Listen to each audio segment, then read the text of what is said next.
I want to talk about God.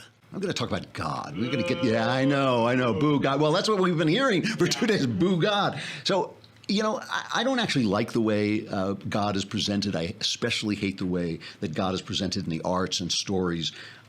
Christian art used to be the greatest art on earth, and now it's kind of anodyne. It's sort of smiley-faced. Everything is going to be good because Jesus is here, and then when we die, we float up to heaven on these golden wings.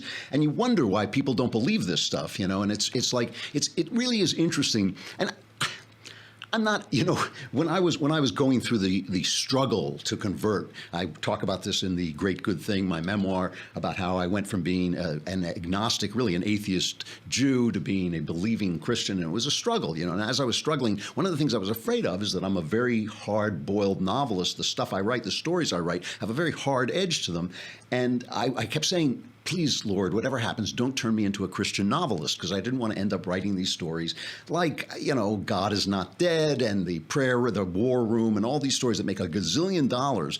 And I have nothing against them. They represent faith in the same way that romantic comedies represent love. That is, they represent a fantasy of faith, and there's nothing wrong with going to the movies to catch up on your fantasies and all this stuff. But there really is a problem in describing the world in Christian terms, because what you're talking about is something invisible, which is faith. And I don't even like C.S. Lewis. C.S. Lewis is one of my favorite writers. I love his philosophy and his Christian writing, but I'm not a big fan of the Lion, the Witch, and the Wardrobe stories, the Narnia stories. And the reason I'm not is because they start out with great premises, great fairy tale premises, and then Aslan, the lion who represents Christ, shows up and everything is solved.